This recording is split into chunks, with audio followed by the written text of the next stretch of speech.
Question number one. Hi, Sam. I hope you're well. Yeah, thank you. Does it matter if food label for seniors or not? I am transitioning from one food to another, but I don't know which one to pick. Thank you. So, as a generic rule of thumb, you ignore everything any manufacturer tells you on the front of the food. It doesn't really matter what they say because they can say whatever they want, you know. We had the label natural, we've had the label hypoallergenic, we have labels such as, I don't know, we have puppy food, we have senior food, we have kidney disease, kidney care, we have gastro food. The problem is these are very, very generic, and every pet is very, very individual, and we all have individual needs ourselves. It is very, very important that you sort of extrapolate senior care for a dog or a cat and compare it to an older person. As we get older, we start to digest things very, very differently. So if you look at maybe some of our granddads or grandparents or our parents, they metabolize food and eat food in a very, very different way than we do or that the younger generation do. For example, the younger generation is in McDonald's all day, every day, and older folks can really process, can really digest all that well. So they are going to struggle if they eat the same sort of food. So as we get older, our digestion patterns do change. My dog, Leo, he is almost 10, and dogs and cats secrete amylase, protease, and lipase in the pancreas and kidneys, and they are the enzymes that break down or convert carbohydrates, proteins, and fats.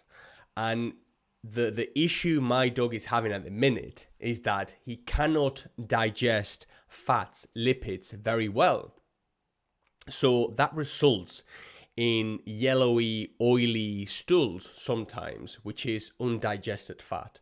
So if that is the case for a dog or a cat, that you see some yellow, oily stools, that might hint that the diet you are providing your dog or cat with is not appropriate. Now, there is a very big distinction, and I'm talking broadly here, between fat and carbohydrates. Excess carbohydrates are always going to convert into triglycerides in the liver, into fat in the liver. If you eat pasta 5-7 times a day, pasta is relatively low fat, but excess carbohydrates are going to convert into fat, so you are going to put weight on, you are going to balloon up if you eat pasta 7 times a day. Same with our dogs or cats. So, what would I do? What food would I select for a senior dog or cat? Obviously, as much meat as possible. There are kibbles, there are wet foods, there are raw foods, but I'm gonna keep it with kibble. What food can I give my cat, for example, or my dog? I would look for something that is easily digestible. So fish or chicken, turkey, we have ostrich, venison tends to be low fat. What else is low fat? Kangaroo is low fat. Anything gamey tends to be low fat. Fish, anything fish. Salmon is a great source of omega-3s, anti-inflammatories. And I would just keep it very, very simple. I would keep it high meat content, still high meat as possible, and as low carbohydrate as possible. With regards to carbohydrates, for cats, they do not need any carbohydrates whatsoever. But obviously, kibble needs to be put together with some starches. And those starches, we like them to come from either fruits or vegetables.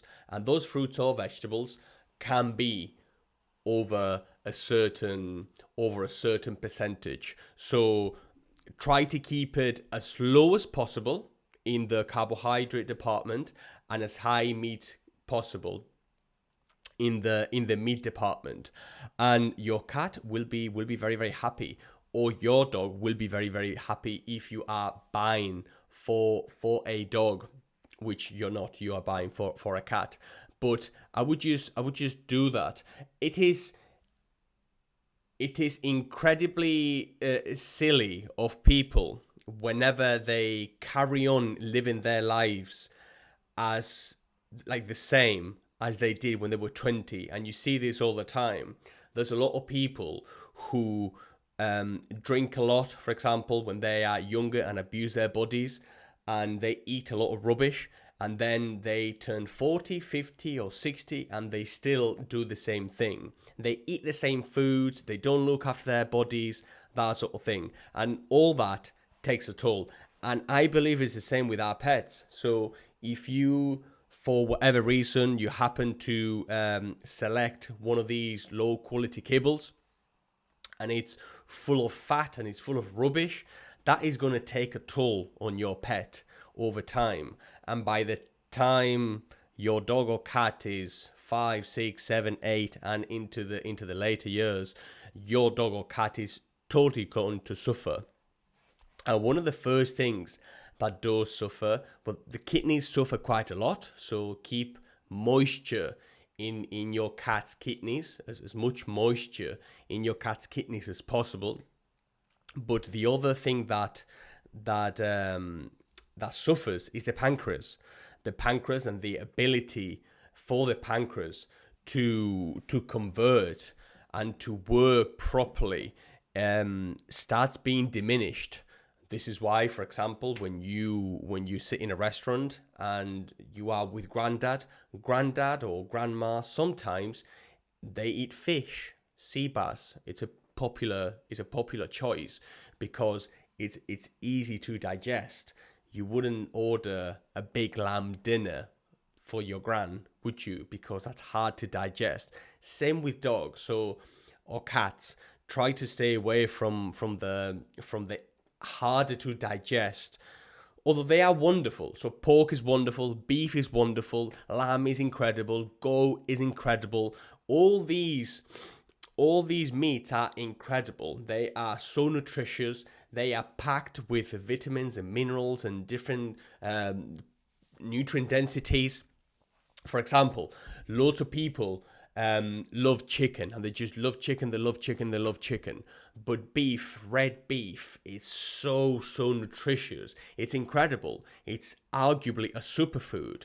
Now, the energy that you are going to have to exert to convert and to process that beef is not the same as chicken. Chicken is a lot easier to digest, is a lot easier on the body. Beef is a bit harder, and you can do this by eating chicken and then going for a run, or eating beef and then going for a run. It's the same sort of thing. So I would keep it like that. I would try high digestible protein, low carbohydrates, and I hope the cat is with you forever. Thank you so much for the question. I will note that whimsies are actually really good treats for hamsters, rats, and other small rodents. They are great for wearing down the front incisors. I used to give my hamster an alligator chew every so often. It was definitely funny watching him to drag it away to his burrow when it was the same size as him. LOL. No good for dogs, but great for small rodents. Yeah, so whimsies is a vegan sort of natural chew for dogs, and it is the belief here in the UK, and I'm sure you guys have it in the US as well, or whatever you are watching. Please let me know where you're watching from down below, that these are the healthier choice. These are better than Dentasticks. And Dentasticks, we all know, cereals, meat and animal derivatives, natural flavors, all these rubbish, they aren't good for our dog's teeth. But whimsies, daily dental treats composition: potato starch, carbohydrate, glycerin, powdered cellulose, lecithin, dried yeast, malt extract, lupin, natural colorants, etc., etc. So this is a pile of rubbish, in my opinion, and I would not feed my dog anything like this. Why? Well, the main thing with dogs' dental health is that, and I will say this until I'm blue in the face, dogs do not have, same with cats, something called amylase, which is an enzyme in their mouth that breaks down starches. So when me and you eat potatoes, bread, pasta, whatever, we start breaking it down in the mouth because we have this enzyme in our saliva, and we are omnivores, and that's what we do. Dogs are very, very different. They are very, very different creatures. Otherwise, they'd be talking like us. And they don't have this enzyme either. Well, cats are obligate carnivores, that's for starters. So anything like this, they just can't metabolize. Excuse me. But that's the main thing with dogs and natural chews. So you see and hear people talk about giving their dogs carrots or raw broccoli for their teeth or whatever they want to give their dog for their teeth. And it's a complete show, in my opinion. So whimsies, potato starch, it's bad for your dog's teeth. Like, will it be hard? Yes. Will they have a bit of a chomp on it? Yes, they will. Will it aid dental health? I don't think so. If they cannot break the nutrients, the food, if they cannot break it down in the mouth, that tartar is going to build up around the gums, on the teeth, etc., etc. So no, that's going to contribute to the dog's dental periodontal disease. So I wouldn't touch this. It's really, really interesting that you say, and I'm not obviously an expert on rats and rodents and hamsters, that they are incredible. They are really, really good for them, but not for dogs. So yes, they should be maybe marketed for those animals and not dogs. But this is the state of dog food and dog treats. Anything goes. Everything is natural. Everything is great.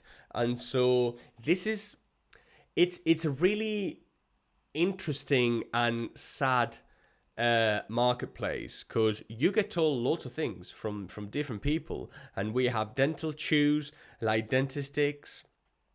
We have Dental Life, I think, is the one from Purina. Let me know which one it is from Purina. We have Whimsies. We have Rawhide. We have all these varieties of bad, really, really poor dental chews for our dogs. And I just don't think people know, because if they did know, they wouldn't buy them. So now that you know, don't buy them because they aren't very good. This is super important. Next question, especially in dry foods like kibble. Meat is 70% water. So whilst the ingredients label might say that the food consists of 60% beef, there's probably only going to be about 18% left in the final product. It's why I don't mind meat meals so much nowadays, so long as the meal is specifically named, i.e. beef meal instead of meat and animal derivatives, and preferably take up a lesser portion of the food than the fresh meat. A lot of people see meals as the devil, but the reality is that they are just a concentrated form of meat. So if a dry food has 15% beef meal, then it's going to have 15% beef meal in the final product, since there is no water for it to lose. Great insight, and you are, in my opinion, there or thereabouts in your assessment. Let me explain. So we have different tiers for different manufacturing processes, right? So we have kibble needs to be extruded, so it needs to be like passed through a very, very tiny hole, and that's what creates the kibble pellets. And we have always said that there are um, very different kibble spectrums. We have different quality kibbles. We have your meat and animal derivatives, we have your meat meals, we have your fresh beef, we have your dried beef, for example, as to thingy. We have organic, freshly prepared, free range chicken. So there are different ingredients going into the blender, as it were. Now, how they process everything is very, very interesting. So it isn't the same to cook beef at extremely high temperatures, render that beef into a fine powder, your meat meal, and then put it together with some sweet potato or whatever and give it to you as beef meal. That's one thing. The next step up would be to gently dehydrate everything and to try to retain as many nutrients as possible. And that is your cold press, for example, your cold press food, your gently dehydrated food. Cold press is a way of processing food. Extrusion is a way of processing food. Everything costs money. So the longer you process food for, the more expensive it is going to be. So if I render meat into a meal, into a fine powder, is that still meat? The answer is no, it isn't meat. Will it have any nutritional value? It might have some nutritional value, but the nutritional value is yet to be determined, in my opinion. That's why sometimes they add so many things back to it, because it loses so much in the processing of the kibble. So as a generic rule of thumb, I don't like meat meals. So if I see meat meal, chicken meal, turkey meal, whatever meal that is, I don't like it, because I understand that that is a powder that has been rendered into a very fine dust, and that has been then put together through an extruder combined with carbohydrates at a very high temperature, which is something called advanced glycation end products, which is when you cook things at very high temperatures and you combine carbohydrates and sugars and fats and proteins, and that's your McDonald's sort of thing. That's a way of processing things. So your meat and animal derivatives is you put whatever meat and animal derivatives and you just cook it up at a very high temperature. I don't like that way of making food either. However, if I put high quality ingredients, freshly prepared chicken, and I gently dehydrate the chicken, and I try to retain as much of the nutrition of the chicken as possible in the kibble, that's a different way of seeing kibble, and you can smell it whenever you open it. So if you open a beef meal kibble, it won't really smell of anything because there's barely any nutrition in there. But if you have something like a better kibble, it will smell of food. It will look different. It'll look a lot more meatier. It'll look like a pellet of meat rather than just a pellet. And those beef meal or meat meal pellets sometimes disintegrate quite quickly. They tend to be quite arid, quite dusty, and that's because that's your beef meal. It's a powder. So I prefer cold pressed food. I prefer food that has been gently dehydrated if you are going to go for a kibble, and the disparity here is huge. So for you to think that like your meat meals are adequate for your dog, it's they aren't, in my opinion. They're not. And the more I have learned over the years about how food is made, and very little attention is brought to how dog food is made. They aren't suitable, in my opinion. So, but yes, with regards to moisture, you are absolutely correct. You are absolutely correct. Meat shrinks when you cook it, so you can do this at home. So a lot of manufacturers will say, hey, this has 60%, your button-up boxes, your different dogs, your subscription businesses, 60% meat, 60% chicken. Once you cook the chicken down, that 60% is going to be less. It's going to shrink by a third or whatever, or half. I don't know. It depends. It depends how the meat is cooked. And then all the vegetables, some might inflate, might expand, some might not, depending on what manufacturers put in the food. That's why I don't like rice, because rice expands when you cook it. So if you buy a kibble with rice, say turkey meal 20%, rice 60%, that rice isn't 60%. That rice is at least double.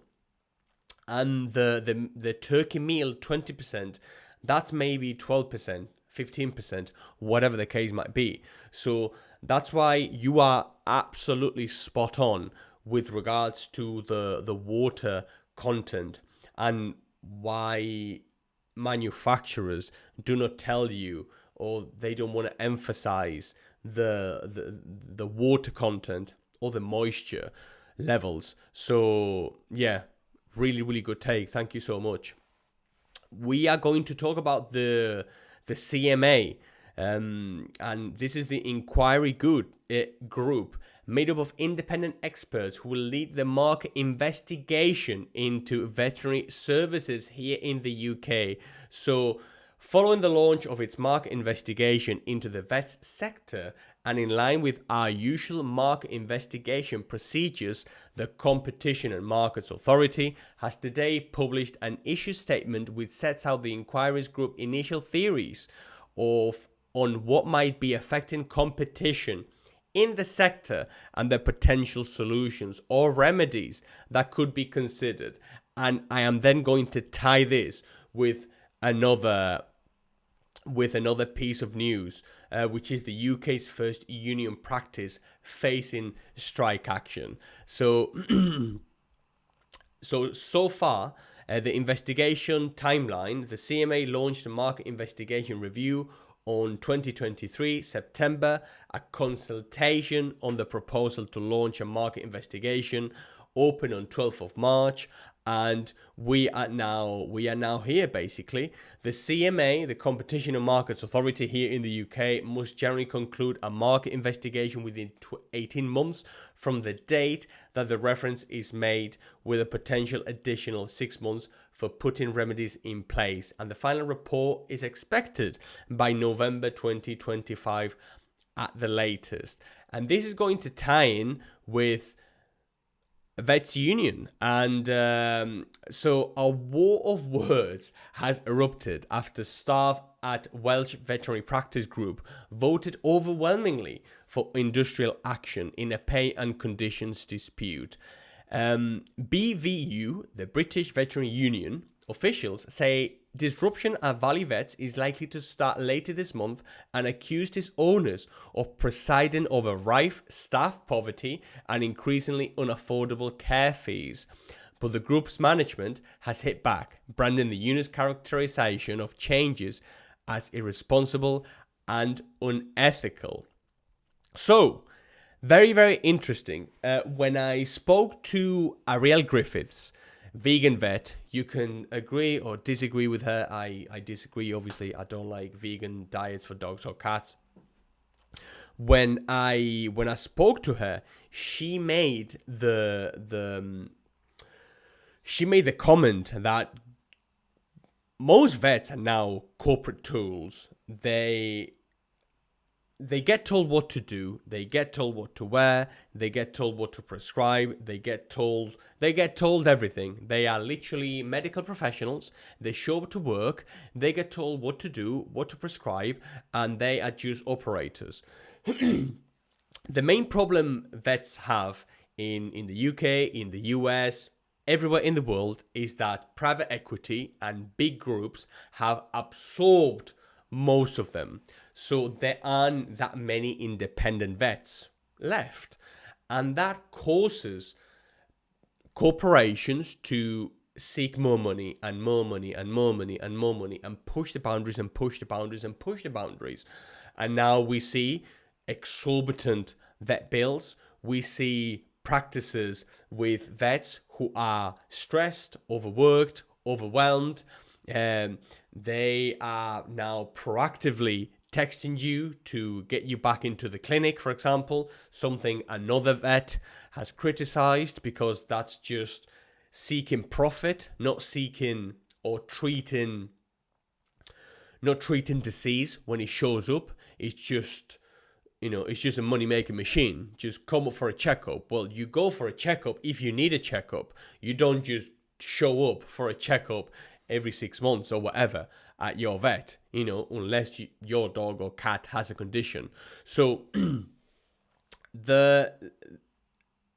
one of the main things that people have is to try to form a union. And this has happened in Starbucks, Amazon, everywhere, that there are big corporations who set up the terms, they set up the infrastructure, they build the company, they build the infrastructure, and then any professionals working under that banner, under that system, under that parapet, they have to adhere to the rules of the land. If you do not agree with the rules of the land, you can literally set up shop down the road if you want and compete against them. But they aren't going to budge. They aren't going to compromise. They don't want to compromise. They don't have to compromise. There is a shortage of vets. So the remaining vets and vets who are getting promoted, they are going to have a very, very easy time getting into different practices and doing and what they are told and prescribing what they want to prescribe, etc., etc. So this is not going to end tomorrow. Vets aren't going to be free, or they aren't going to like their job very much in the next 10 years. And it's not their fault, really. It's maybe a lack of business owners instead of vets. So if you are a vet or if you are an aspiring vet, my advice would be for you to get into business as a vet, not to be a vet for the sake of being a vet. So if you are just going to be a vet, then you are going to tell what to do. You're going to be told what to do, what to wear, when to show up, when to leave, etc., etc. And that is being an employee. This is like working for a hospital in the UK, where you are working at the NHS. You follow what they tell you from your superiors, from management, and then that is it. You get told what to do. You have bosses. You are obedient. You want to keep your career, and that's how things are. And if you recommend this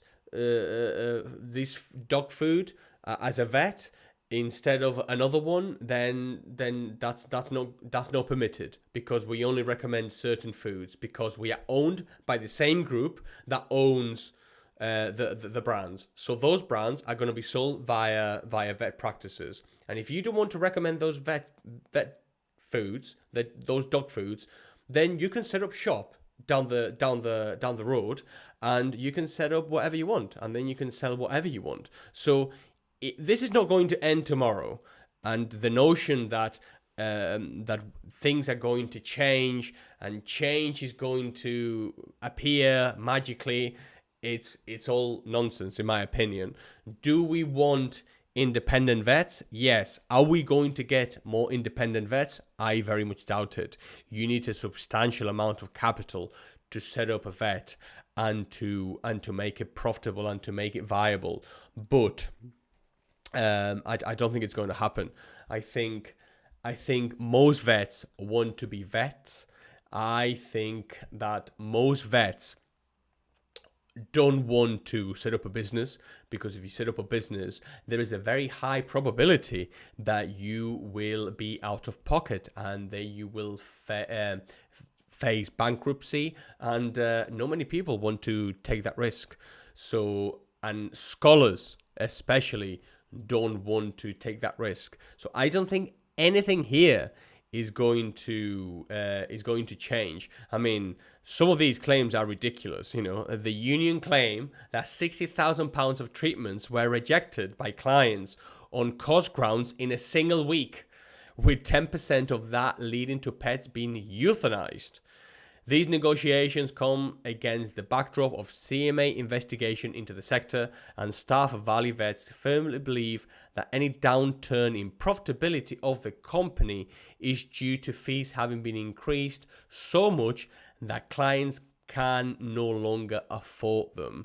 So those are the arguments that the vets are making.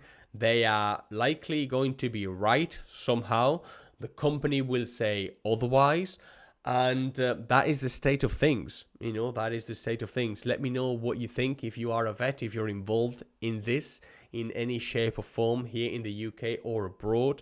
Very, very, very, very interested to follow this. It's incredible. It's absolutely incredible. We are getting into into a situation where we don't have enough vets, and veterinary practices are getting rid of people. They are getting rid of people. They are leaning out times, and everything's getting leaner and leaner and leaner, and in just for the sake of more money, more money, more money. And the only counter to this is to set up more independent practices. Like, there isn't another magical